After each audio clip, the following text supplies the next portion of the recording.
ਸਤਿ ਸ਼੍ਰੀ ਅਕਾਲ ਜੀ। ਮੈਂ ਲਵਪ੍ਰੀਤ ਕੌਰ ਹਾਜ਼ਰਾਂ ਜੀ ਨੀਸ਼ਾ ਵਰਮਾ ਦੁਆਰਾ ਲਿਖੇ ਗਏ ਨਾਵਲ ਕਰਮਾਂ ਵਾਲੀ ਦਾ ਭਾਗ 7ਵਾਂ ਲੈ ਕੇ ਆਓ ਆਪਾਂ ਸ਼ੁਰੂ ਕਰਦੇ ਹਾਂ। ਰਣਦੀਪ ਨੂੰ ਦੇਖਦਿਆਂ ਸਾਰ ਹੀ ਲੱਗਦਾ ਇਹੀ ਆ ਰਾਜੂ ਦੀ ਪਸੰਦ। ਕਿਉਂ ਠੀਕ ਕਿਹਾ ਨਾ ਮੈਂ?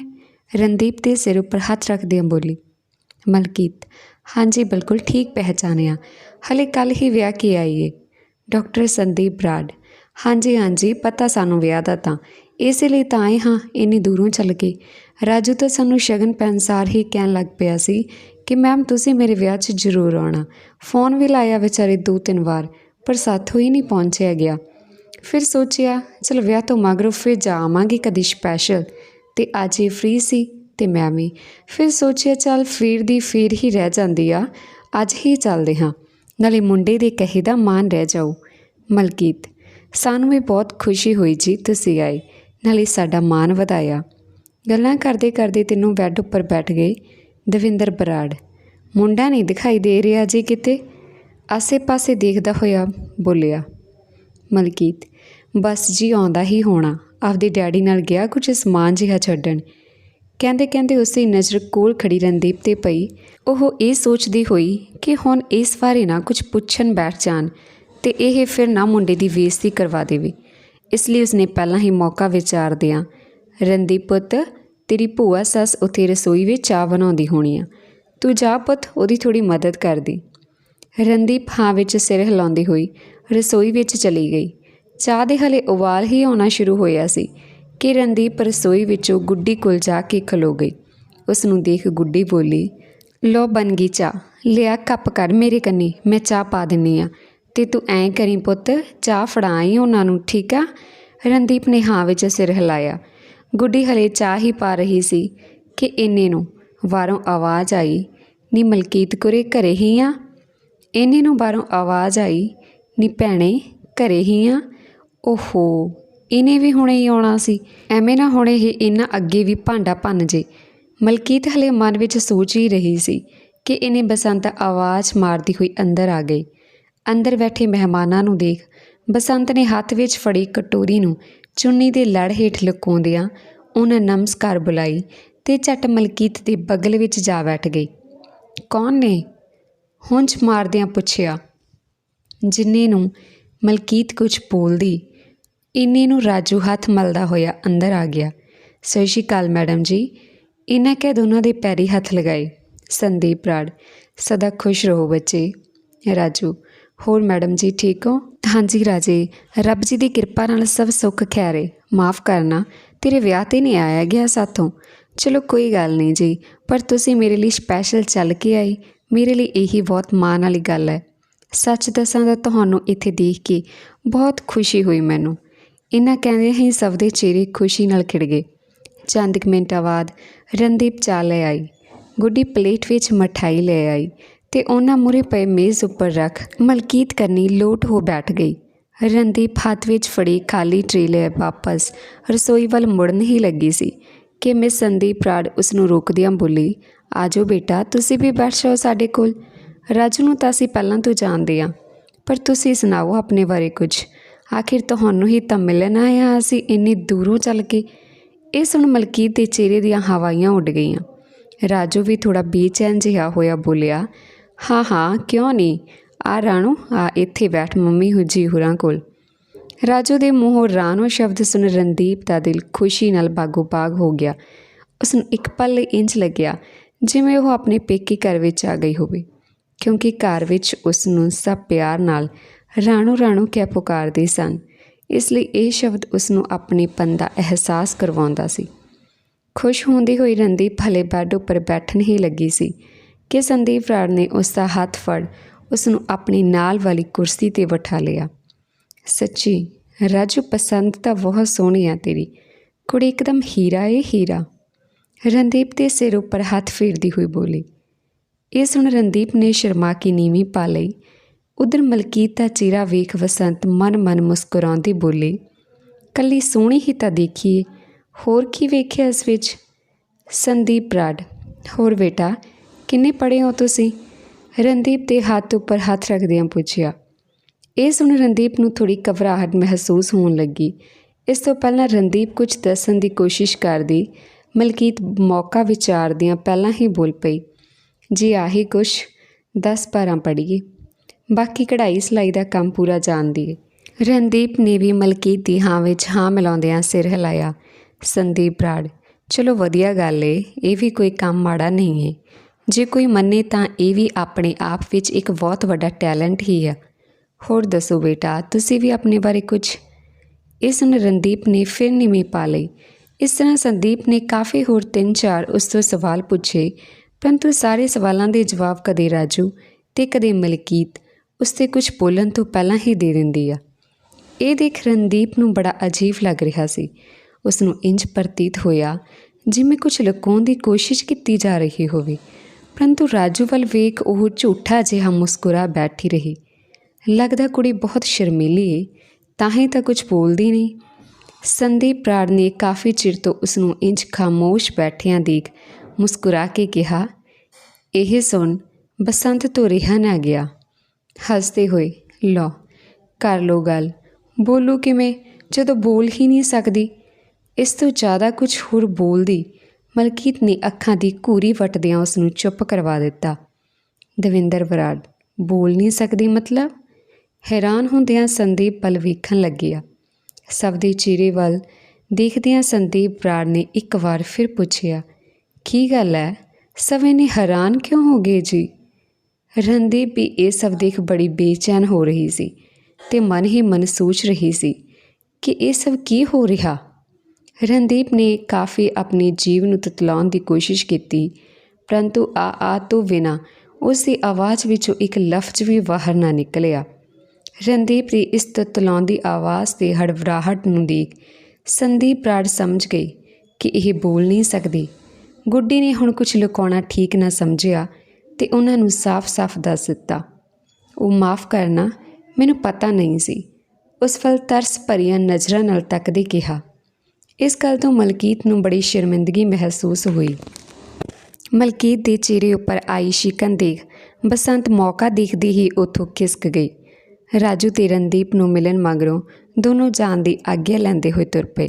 ਬਾਹਰ ਜਾਂਦਿਆਂ ਹੀ ਮੈਨੂੰ ਇੱਕ ਗੱਲ ਨਹੀਂ ਸਮਝ ਆਈ ਸੰਦੀਪ, ਰਾਜੂ ਇੰਨਾ ਪੜ੍ਹਿਆ ਲਿਖਿਆ ਸਮਝਦਾਰ ਮੁੰਡਾ ਹੋਣ ਦੇ ਬਾਵਜੂਦ ਵੀ ਉਸਨੇ ਇੱਕ ਗੂੰਗੀ ਕੁੜੀ ਨੂੰ ਹੀ ਕਿਉਂ ਆਪਣਾ ਜੀਵਨ ਸਾਥੀ ਚੁਣਿਆ, ਜਦਕਿ ਉਹ ਤਾਂ ਇਸ ਦਾ ਜ਼ਿਆਦਾ ਵਧੀਆ ਡਿਜ਼ਰਵ ਕਰਦਾ ਸੀ। ਦਵਿੰਦਰ ਨੇ ਹੌਲੇ ਜਿਹੇ ਬੋਲਦਿਆਂ ਆਪਣੀ ਪਤਨੀ ਨੂੰ ਪੁੱਛਿਆ। ਸੰਦੀਪ ਬਰਾੜ, ਮੈਂ ਵੀ ਇਹੀ ਸੋਚ ਰਹੀ ਸੀ। ਹਾਂ ਮੰਨਿਆ ਕੁੜੀ ਬਹੁਤ ਸੋਹਣੀ ਏ, ਪਰ ਕਹਿੰਦੇ ਰੁਕ ਗਈ। ਦਵਿੰਦਰ ਬਰਾੜ, ਸ਼ਾਇਦ ਕੋਈ ਲਾਲਚ ਵਗੈਰਾ ਵਿੱਚ ਆ ਕੇ ਜਲਦਬਾਜ਼ੀ ਕੋਈ ਫੈਸਲਾ ਲੈ ਲਿਆ ਹੋਵੇ। ਸੰਦੀਪ ਬਰਾੜ, ਨਹੀਂ, ਜਿੱਥੋਂ ਤੱਕ ਮੈਂ ਇਸ ਮੁੰਡੇ ਨੂੰ ਜਾਣਦੀ ਹਾਂ, ਰਾਜੂ ਇਹੋ ਜਿਹਾ ਮੁੰਡਾ ਤਾਂ ਨਹੀਂ ਆ। ਚਲੋ ਛੱਡੋ, ਉਸਦੀ ਆਪਣੀ ਜ਼ਿੰਦਗੀ, ਉਸਨੇ ਵੀ ਤਾਂ ਕੋਈ ਸੋਚ ਸਮਝ ਕੇ ਫੈਸਲਾ ਲਿਆ ਹੋਣਾ। ਆਖਿਰ ਉਸਦੀ ਪੂਰੀ ਜ਼ਿੰਦਗੀ ਦਾ ਸਵਾਲ ਆ। ਇਸ ਤਰ੍ਹਾਂ ਦੋਨੋਂ ਆਪਸ ਵਿੱਚ ਪਹੇਲੀਆਂ ਵਜਾਉਂਦੇ ਹੋਏ ਚਲੇ ਗਏ। ਪਿੱਛੇ ਖੜੀ ਮਲਕੀਤ ਉਹਨਾਂ ਦੀਆਂ ਇਹ ਗੱਲਾਂ ਸੁਣ ਅੱਗ ਬੁਲਬੁਲਾ ਹੋ ਗਈ। ਚੁੱਪ ਨਹੀਂ ਰਿਹਾ ਗਿਆ ਨਾ ਇਹ ਚਾਚੀ ਫਲਾਤੋ ਤੋਂ, ਉਹੀ ਸਾਰੀ ਦਿਹਾੜੀ ਦੂਜਿਆਂ ਦੇ ਘਰਾਂ ਵਿੱਚ ਧਾਕ ਝਾਕ ਕਰਦੀਆਂ ਰਹਿਣਗੀਆਂ। ਨਾ ਜੇ ਬਿੰਦ ਝੱਟ ਚੁੱਪ ਰਹਿ ਜਾਂਦੀ ਤਾਂ ਕਿ ਦੱਸ ਇਸ ਨੂੰ ਫਾਹਾ ਪੈਂਦਾ ਸੀ।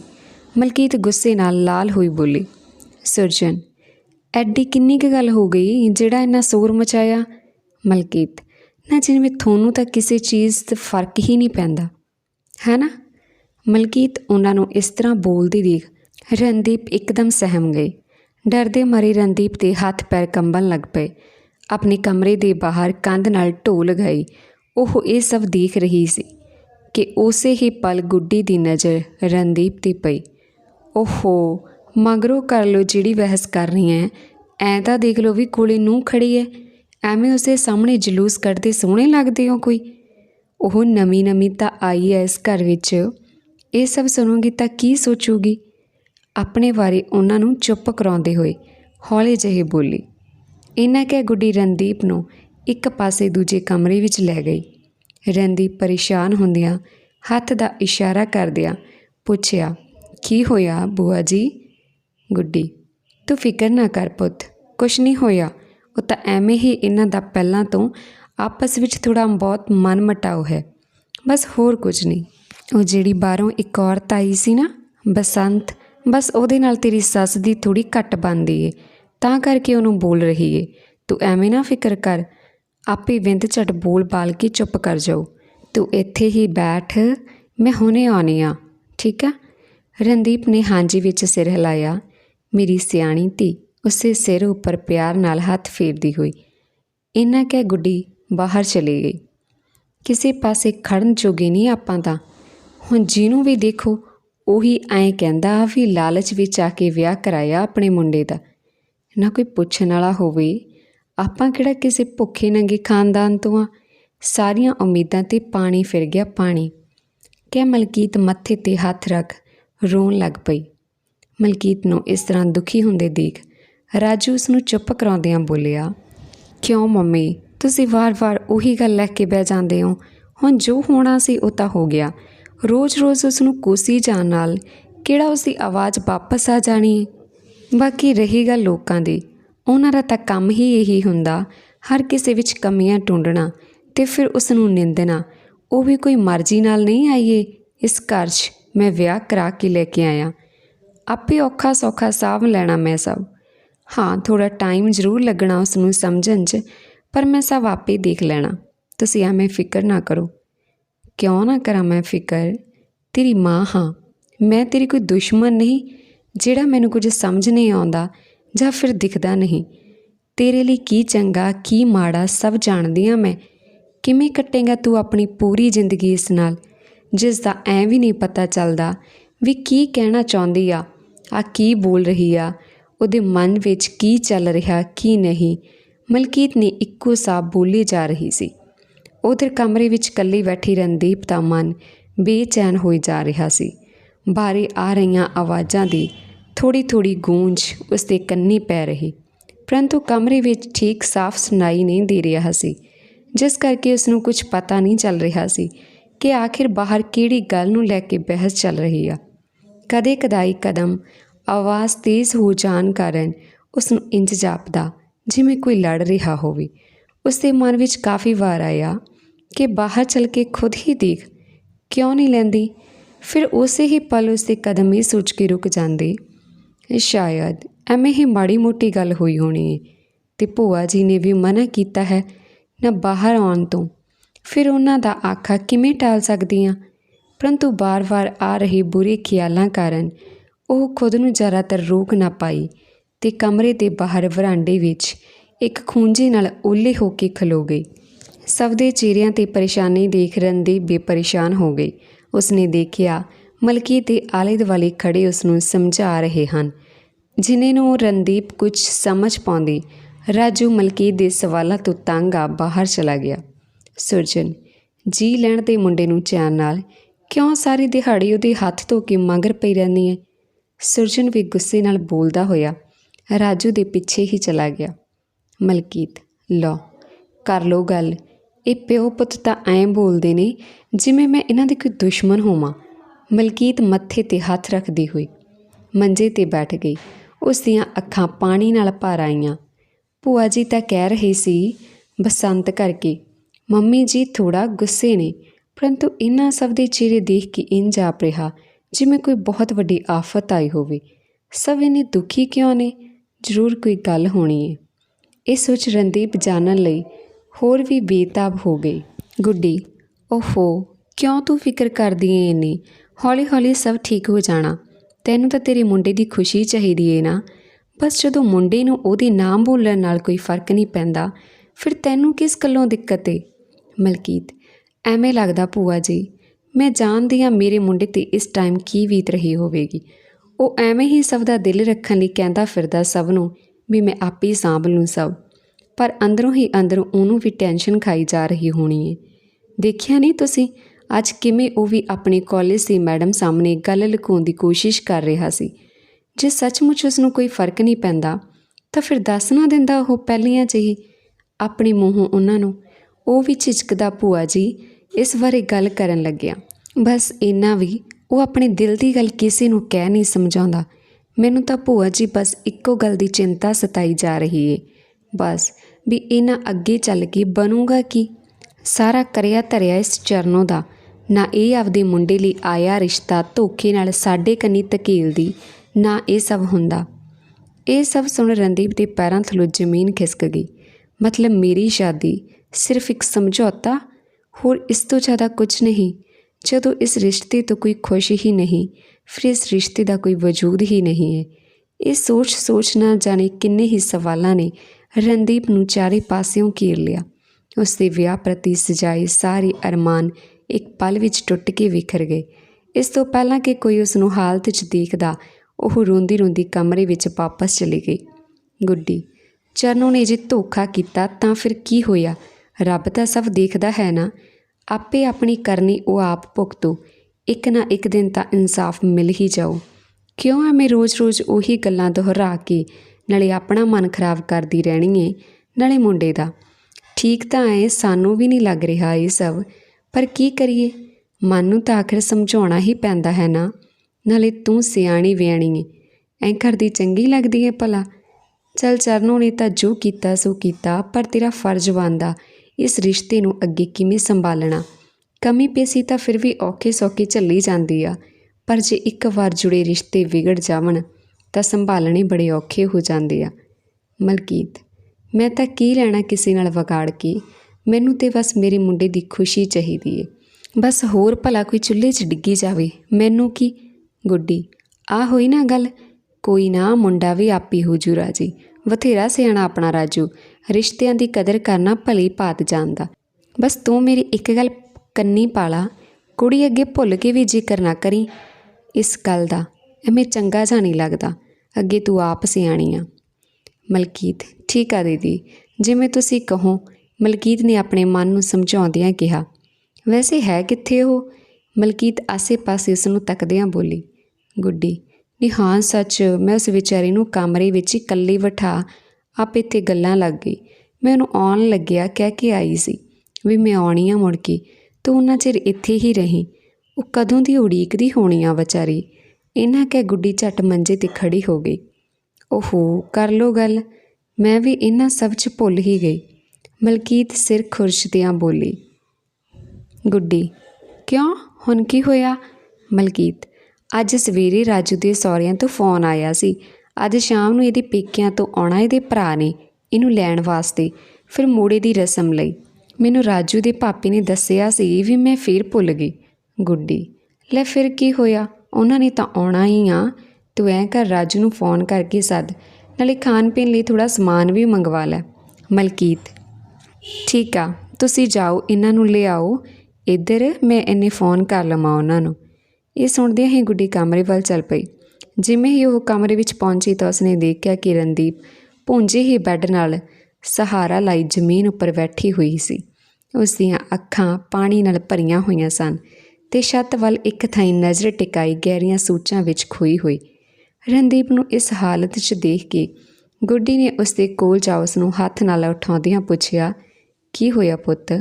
ਹੱਥ ਲਗਾਉਂਦਿਆਂ ਹੀ ਰਣਦੀਪ ਇੱਕਦਮ ਇਸ ਤਰ੍ਹਾਂ ਤਬਕ ਕੇ ਉੱਠੀ ਜਿਵੇਂ ਕੋਈ ਡਰਾਵਨਾ ਸੁਪਨਾ ਦੇਖ ਲਿਆ ਹੋਵੇ। ਆਪਣੇ ਸਾਹਮਣੇ ਗੁੱਡੀ ਨੂੰ ਖਲੋਈ ਦੇਖ ਝੱਟ ਸਿਰ 'ਤੇ ਚੁੰਨੀ ਲੈਂਦਿਆਂ ਆਪਣੀਆਂ ਅੱਖਾਂ ਸਾਫ਼ ਕੀਤੀਆਂ। ਉਸ ਨੂੰ ਇਸ ਤਰ੍ਹਾਂ ਪਰੇਸ਼ਾਨ ਦੇਖ ਗੁੱਡੀ ਨੇ ਇੱਕ ਵਾਰ ਫਿਰ ਤੋਂ ਉਸ ਨੂੰ ਪਿਆਰ ਨਾਲ ਪੁੱਛਿਆ, ਕੀ ਹੋਇਆ ਧੀਏ? ਐਂ ਇਸ ਤਰ੍ਹਾਂ ਭੁੰਜੀ ਹੀ ਕਿਉਂ ਬੈਠੀ ਸੀ? ਰਣਦੀਪ ਚੁੱਪ ਹੋਈ ਖਲੋਈ ਰਹੀ। ਕੀ ਕਰੇ ਵਿਚਾਰੀ, ਖੁੱਲ੍ਹ ਕੇ ਆਪਣੇ ਦਿਲ ਦੀ ਗੱਲ ਵੀ ਨਹੀਂ ਦੱਸ ਸਕਦੀ ਕੋਈ। ਲੱਗਦਾ ਪੇਕਿਆਂ ਨੂੰ ਯਾਦ ਕਰ ਮਨ ਭਰ ਆਇਆ ਹੋਣਾ। ਗੁੱਡੀ ਨੇ ਤਰਸ ਭਰੀਆਂ ਨਜ਼ਰਾਂ ਨਾਲ ਉਸ ਵੱਲ ਤੱਕਦਿਆਂ ਮਨ ਵਿੱਚ ਸੋਚਦਿਆਂ। ਗੁੱਡੀ ਰਣਦੀਪ ਨੂੰ ਖੁਸ਼ ਕਰਨ ਦਾ ਯਤਨ ਕਰਦਿਆਂ ਬੋਲੀ, ਚੱਲ ਪੁੱਤ ਆ ਜਾ। ਪੁੱਤ ਆਪਣੇ ਕਮਰੇ 'ਚ, ਨਾਲੇ ਤੇਰਾ ਲੀੜਾ ਕੱਪੜਾ ਲੋਟ ਕਰਕੇ ਪਾ ਲਾ ਬੈਗ 'ਚ। ਅੱਜ ਤੇਰੇ ਵੀਰ ਨੇ ਆਉਣਾ ਤੈਨੂੰ ਲੈਣ ਵਾਸਤੇ। ਇਹ ਸੁਣ ਰਣਦੀਪ ਹਲਕਾ ਜਿਹਾ ਮੁਸਕਰਾ ਕੇ ਭੂਆ ਜੀ ਦੇ ਮਗਰ ਚੱਲ ਪਈ। ਬੇਸ਼ੱਕ ਪੇਕੇ ਜਾਣ ਦਾ ਨਾਮ ਸੁਣ ਕੁੜੀਆਂ ਖੁਸ਼ੀ ਨਾਲ ਦੂਰੀਆਂ ਹੋ ਜਾਂਦੀਆਂ ਹਨ, ਪਰੰਤੂ ਰਣਦੀਪ ਦੇ ਮਨ ਅੰਦਰ ਮਚ ਰਹੀ ਹਲਚਲ ਨੇ ਇਸ ਖੁਸ਼ੀ ਨੂੰ ਕਿਤੇ ਨਾ ਕਿਤੇ ਦਬਾ ਕੇ ਰੱਖ ਦਿੱਤਾ। ਸ਼ਾਮ ਦੇ 4 ਵੱਜ ਚੁੱਕੇ ਸਨ। ਰਣਦੀਪ ਸਾਰਾ ਸਮਾਨ ਤਿਆਰ ਕਰ ਉਡੀਕ ਬੈਠੀ ਹੋਈ ਸੀ। ਥੋੜ੍ਹੀ ਹੀ ਦੇਰ ਬਾਅਦ ਉਸ ਦੀ ਉਡੀਕ ਖਤਮ ਹੋ ਗਈ ਅਤੇ ਗੁਰਦੀਪ ਉਸ ਨੂੰ ਲੈਣ ਲਈ ਆ ਗਿਆ। ਗੁਰਦੀਪ ਉਸ ਦੇ ਤਾਇਆ ਜੀ ਦਾ ਬੇਟਾ ਸੀ। ਰਣਦੀਪ ਬੇਸ਼ੱਕ ਉਸ ਦੀ ਸਕੀ ਭੈਣ ਨਹੀਂ ਸੀ, ਪਰੰਤੂ ਉਸ ਦੇ ਲਈ ਉਹ ਸਕੀਆਂ ਨਾਲੋਂ ਵੀ ਵੱਧ ਕੇ ਸੀ, ਬਚਪਨ 'ਤੇ ਹੀ ਦੁੱਖ ਸੁੱਖ ਵਿੱਚ। ਬਾਕੀ ਕੱਲ੍ਹ ਦੀ ਵੀਡੀਓ 'ਚ ਜਾਰੀ ਰੱਖਾਂਗੇ ਜੀ। ਬਣੇ ਰਹੋ ਚੈਨਲ ਦੇ ਨਾਲ। ਵੀਡੀਓ ਨੂੰ ਲਾਈਕ ਜ਼ਰੂਰ ਕਰ ਦਿਓ ਜੀ ਅਤੇ ਕਮੈਂਟ ਕਰਕੇ ਜ਼ਰੂਰ ਦੱਸਿਓ ਕਿ ਅੱਜ ਦਾ ਨਾਵਲ ਤੁਹਾਨੂੰ ਕਿਵੇਂ ਲੱਗਿਆ। ਧੰਨਵਾਦ ਜੀ।